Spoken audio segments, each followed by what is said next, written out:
9장에서는 사울이 예수 그리스도를 만나기 직전의 감정, 기분, 상황을 표현했습니다. 그때의 표현은 살기가 등등해서 위협하는 그의 감정, 상황의 모습이었는데 22장에서는 자기의 출생, 성장, 과정, 자신의 삶의 배경에 대해서 말씀을 하고 있습니다. 사울이라는 사람이 예수님 만나기 전의 생활, 어떻게 가지고 있었는가. 그래서 조금 이제 이론적으로 얘기하면 사울의 회심, 개심 이전의 모습입니다. 사울이라는 사람은 예수를 믿고 그리스도인으로 바뀐 것에 대해서 굉장히 충격적이에요. 너무너무 충격적으로 예수를 만났어요. 이 사람의 삶에서는. 그래서 자기가 어떤 사람인가를 얘기를 하는 거예요. 다메섹이라는 곳에서 체험을 하게 되는데 이 다메섹이라는 곳은 당시의 길리기아의 속주 수도였습니다. 거기에서 다소라는 곳에서 출생을 하게 됩니다. 그리고 가말리아 문화에서 교육을 받았다. 당시의 최고의 학문 기관에서 교육을 받았습니다. 그리고 그 중에서도 가장 센 교육, 바리새파의 율법 교육을 받았습니다. 가장 난이도 높은 교육을 이수해냈습니다. 그래서 자기는 빌립보서 3장 6절에서 보면 율법의 의로는 흠이 없는 자라고 자부심을 갖고 살았습니다. 이런 사울이 예수를 만난 후에 깨닫게 됐지만 예수 그리스도 밖에 있을 때는 자부심이 대단한 사람이었어요. 좋은 곳에서 출생을 했고 나면서부터 로마 시민권이 있었고 그리고 최고의 학부에서 공부했고 최고의 모든 사람이 인정한 그런 그 종교적 열심도 있습니다.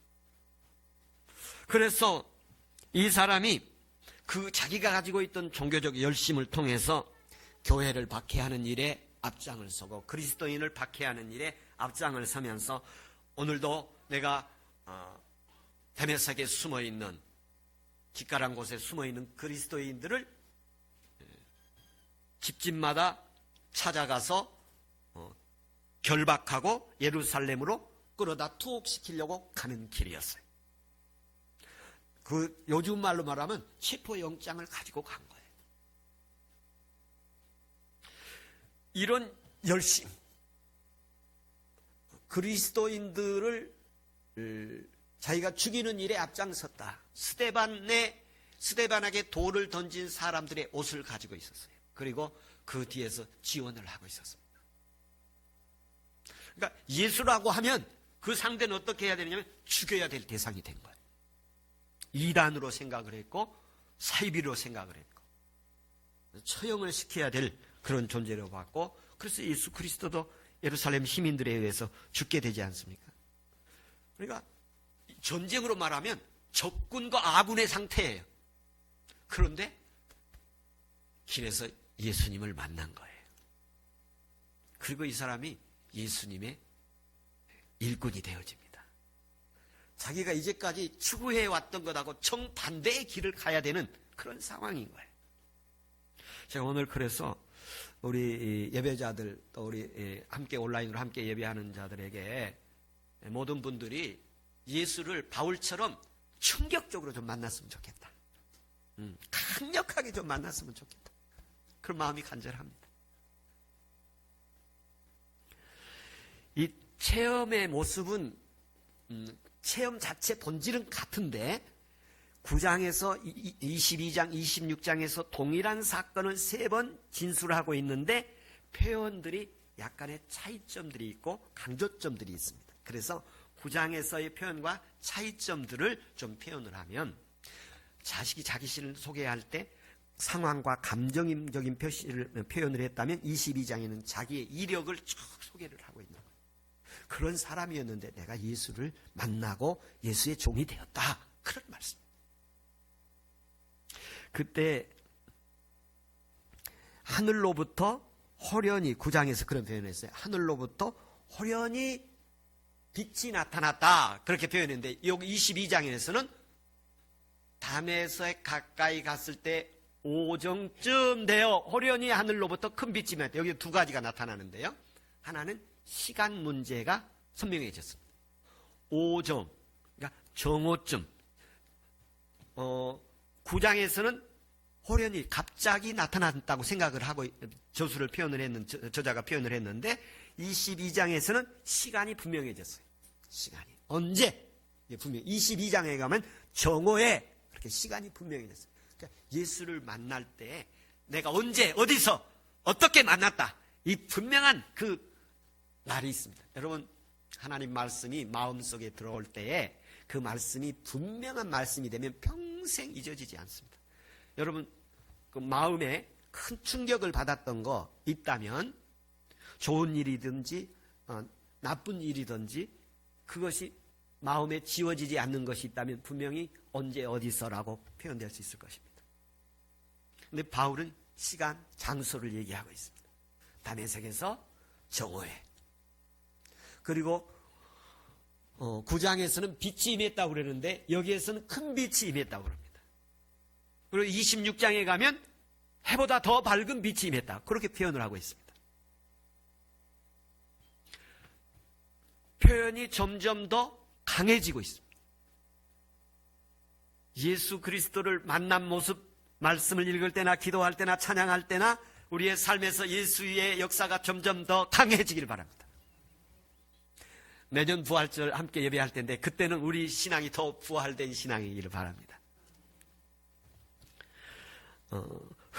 이 말씀은요, 사울의 그 표현 장면이 이 빛을 본다는 말씀 속에 의미가 있어요. 어떤 의미가 있느냐면 이사야서 9장 2절에 보면 예언된 말씀입니다. 마태복음 4장 16절에서도 이사야서 9장 2절 말씀을 인용한 말씀인데 이렇게 되어 있습니다. 흑암에 앉은 백성이 큰 빛을 보았고 사망의 땅과 그늘에 앉아있는 자들에게 빛이 비치었도다. 사망에 앉아있는 자들에게 큰 빛이 비쳤다고 이렇게 표현을 합니다. 여기에서 큰 빛이 비쳤다. 이 큰 빛이 비쳤다는 것은 신적 계시가, 하나님의 계시가 나타날 때의 모습입니다. 빛으로 나타나기도 하고 음성으로 나타나기도 하고 때로는 물로 나타나기도 하고 여러 모습으로 나타나는 모습인데 오늘은 빛으로 나타나는 모습입니다. 우리 사람이 살아가면서 태양빛이 제일 밝다고 생각을 하잖아요, 일반적으로. 그런데 그보다 더 밝은 빛으로 찾아왔다. 이렇게 표현을 하고 계십니다. 그 중동 지역에서 정오의 한낮은 가장 뜨거운 시간이어서 사람들이 밖에 다니지 않는 그런 시간이에요. 그래서 예수 그리스도를 만난 것이 어떻게 표현되어지냐면 가장 뜨겁게 만났다.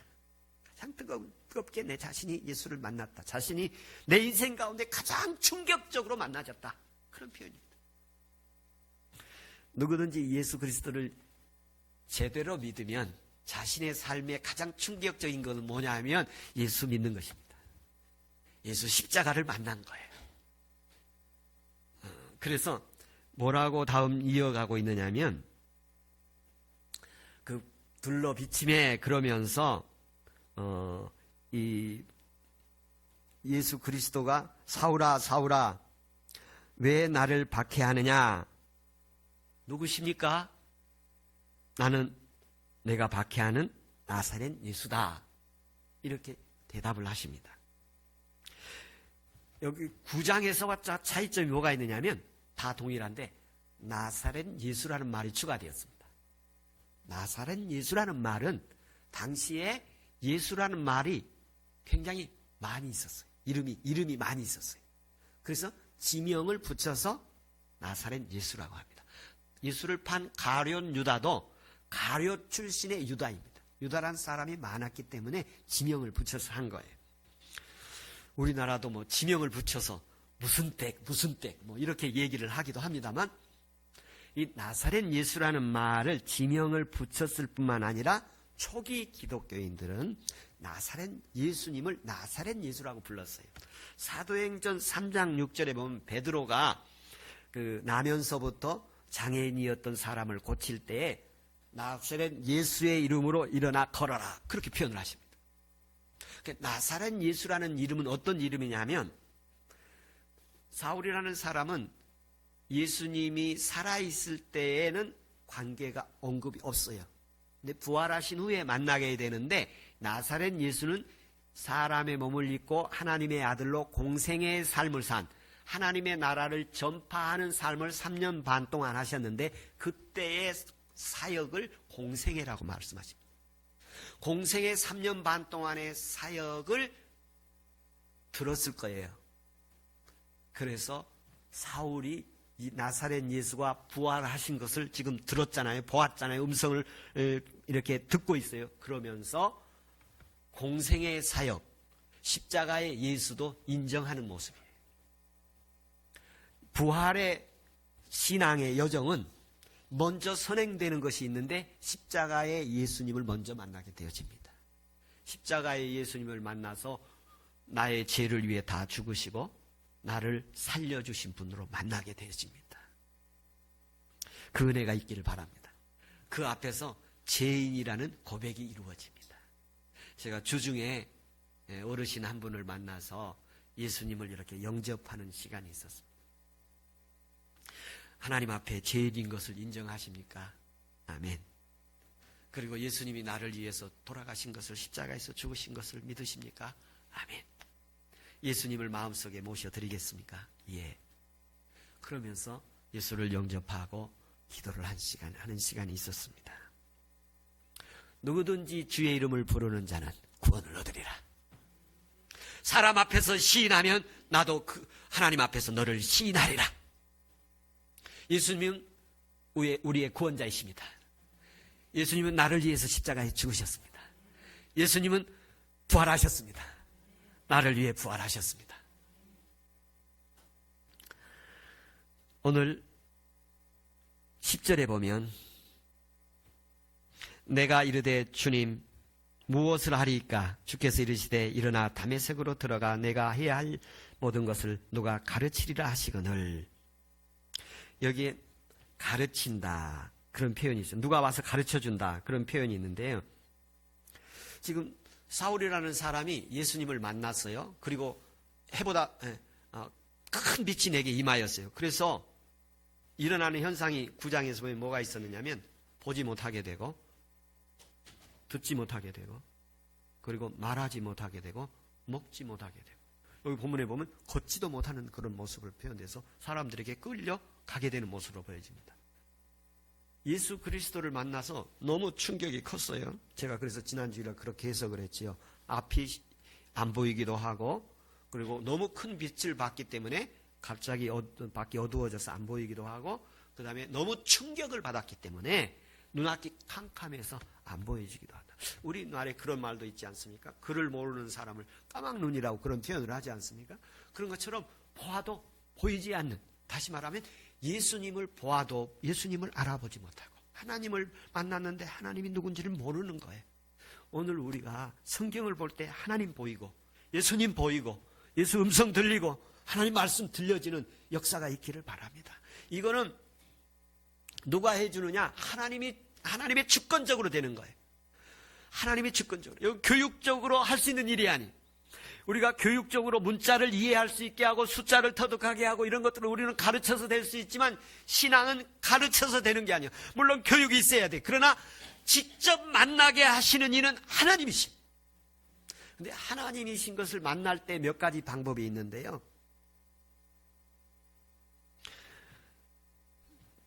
예수님께서 여리고를 지나시다가 바디메오 시각 장애를 만납니다. 주님 앞에, 주님 나를 불쌍히 여겨주십시오. 내가 무엇을 해주기를 원하냐? 다시 보기를 원합니다. 그래서 그가 보고서 주님을 보게 됩니다. 그리고 주님 말씀이, 다시 보아라, 내 믿음이 너를 구원하였느니라. 그런데 그때 어떻게 표현했냐면 뛰어 일어나 달려 그렇게 했어요. 뛰어 일어나 달려. 그 표현이 뭐냐면 뛰어 일어나 뛰어 일어났다는 말은 그러니까 용수철이 눌려 있다가 확 튀는 것처럼 일어났다는 표현이에요. 그러니까 예수님을 부활하신 예수님을 만나고 눈을 뜨게 되는 그 장면이 용수철이 이렇게 튀는 것처럼 팍 튀어서 일어나 달려가. 여러분 앞에 안 보이는 사람이 앉아 있다가 그 말을 듣고 그냥 뛰어 달려갈 수 있다고 생각할 수 있겠어요? 평생 보지 못한 사람. 그런데 그런 감격이 있는 거예요. 감격. 예수 그리스도의 만남의 감격의 표현이에요. 우리를 부활절을 맞이해서 오후에 준비했는데요. 부활절을 맞이해서 우리의 신앙이라든지 우리의 인생이라든지 이렇게 많은 분위기가 이렇게 내려앉아 있고 가라앉아 있고 안 된다고도 알리지만 우리는 그 가운데 용수철처럼 일어나는 역사가 있기를 바랍니다.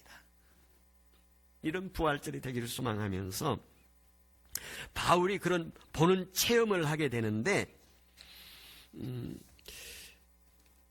나는 빛의 광채로 나와 말미암아 볼 수 없게 되었으므로 나와 함께 있는 사람들의 손에 끌려 다메섹으로 갔다. 사람들의 좋은 인도함이 있기를 바랍니다. 사람들의 좋은 인도함이 있어요. 내가 어렵게 됐잖아요. 지금 앞이 안 보여서 어렵게 됐잖아요. 그런데 사람들이 도와준 거예요. 그리고 다메섹으로 들어가서 유다라는 집에 머물게 되고 아나니아라는 사람을 만나서 다시 눈을 뜨게 되고 그리고 예수님의 사도가 되는 위대한 길을 걷게 되어지는데 사람들의 도움이 있었습니다. 사람들의 도움. 그 은혜가 있기를 바랍니다. 하나님께서 그 빛을 이렇게 해주시는 은혜를 주시는데 이 바디메오 같은 경우에는 간절히 원해서 주셨어. 원해서. 내가 다시 보았으면. 주간에 돈이 필요한 사람 돈 주시고 예수 필요한 사람 예수 주시고 또 소원이 필요한 사람 소원 주시는 그런 은혜가 있기를 축원합니다. 그러면서 또 하나가 있는데 사울이라는 사람은 원하지 않았어요. 오히려 예수를 공격하고 대적하는 일을 했죠. 그런데 하나님이 강권적으로 찾아오신 거예요. 그냥 하나님이 일방적으로 찾아오시는 거예요. 더 두어서는 안 되겠다. 너는 내가 저 사람을 내 일꾼으로 삼아야겠다. 이렇게 선택하고 작정하신 거예요. 하나님이 선택하고 작정한 사람들 이곳에 오셨습니다. 오늘 부활절으로 전 세계적으로 예배 드릴 텐데 하나님이 작정하고 선택한 사고 부르신 사람들이 예배할 것이고 하나님의 부르심이 있기를 바랍니다. 너는 내 것이라. 너는 내가 선택했노라. 너는 내가 작정했노라. 복중의 너를 작정했노라. 너는 내 것이라. 너는 나의 증인이라. 이 증인이라는 목격자 아닙니까? 내가 목격했다. 예수를 보고 듣고 만난 목격자가 되리라. 그래서 사울이 소명을 받게 되는데 12절에 보면 아나니아라는 사람이 9장에서는 안수 기도를 하는 장면이 나오는데 22장에서는 안수 기도라는 표현은 없고 사울아 내가 다시 보기를 원하노라. 나를 쳐다봐라. 그리고 사울에게 눈을 뜨라고 명령을 합니다. 선포를 합니다. 아나니아가 어떤 사람인가를 소개를 합니다. 아나니아는 거기에서 사람들의 경건한 사람이고 칭찬을 듣는 사람이다. 그렇게 소개를 하고 그리고 아나니아가 사울에게 다시 보라. 사울아 다시 보라. 이렇게 13절에 명령을 합니다.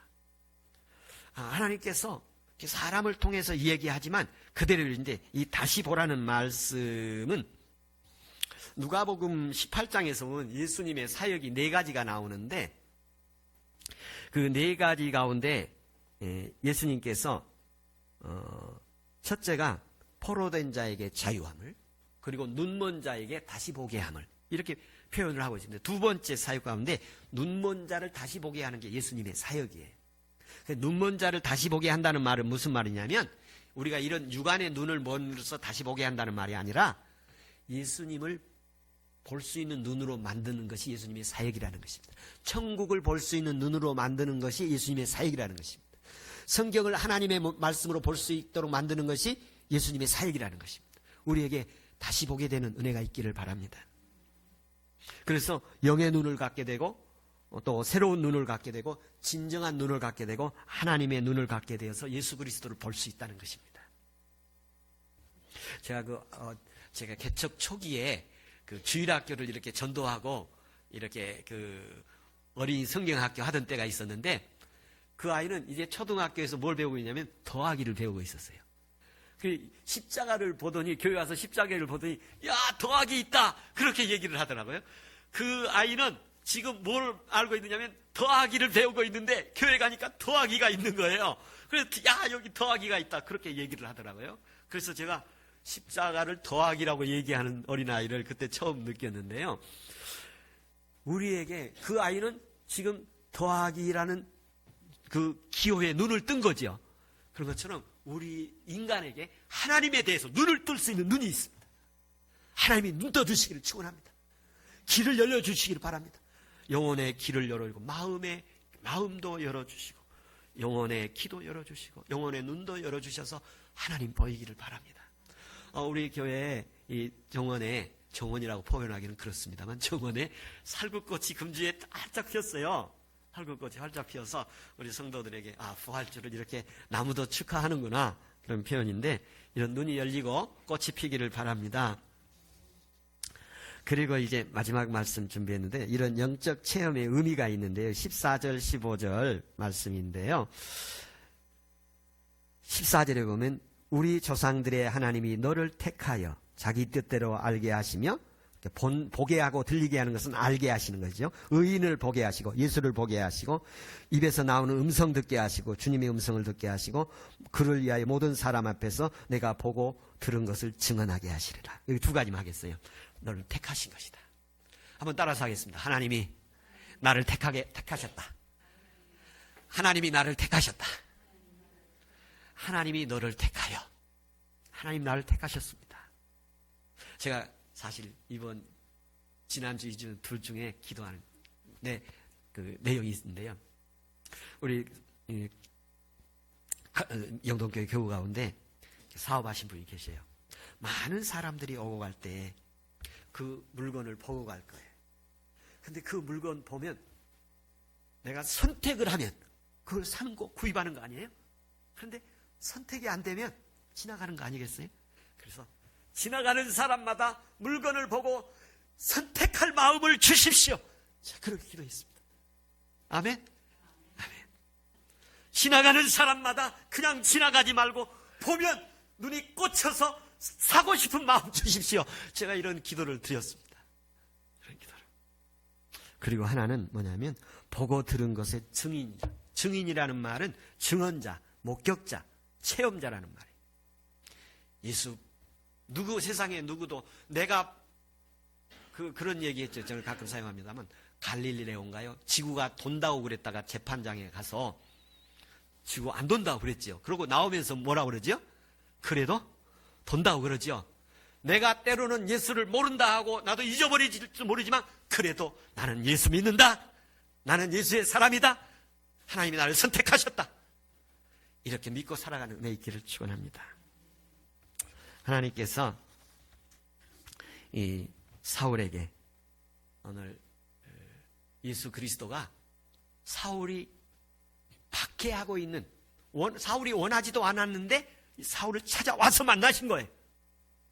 그런가 하면 어떤 사람은 간절히 원하는데 찾아서 만나 주신 거예요. 우리가 할 수 있는 일은 예수님 만나기 위해서는 하나님, 제가 예수님 사울처럼 만나기를 원합니다. 내게 하나님 찾아와 주십시오. 그래서 눈을 뜨고 하나님 보고 만나고 음성 듣고 살게 해 주십시오. 이렇게 간절히 사모하는 사람들에게 부활의 주님이 나타나기를 축원합니다. 기도하겠습니다.